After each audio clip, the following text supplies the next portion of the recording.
Uşaqlar telefona çox baxır. Səbəb nədir? Çox vaxt valideynlər uşaqlara deyir: telefona çox baxma, gözlərin zəifləyər, ağrıyar.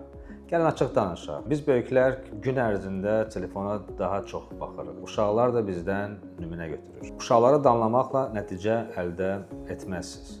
Ən güclü tərbiyə nümunə olmaqdır. Əgər siz hiss edirsiniz ki, telefona çox baxırsınız, onu bir kənara qoyun, ətrafa baxın, kitab oxuyun, fikrinizi yayındırın. Uşaqlarınız üçün ən yaxşısını istəyirsinizsə, onu danlamaq yerinə təbiətə aparın, parka çıxarın, birlikdə zaman keçirin. Bu həm beyin, həm də zeyin üçün ən yaxşı inkişaf yoludur.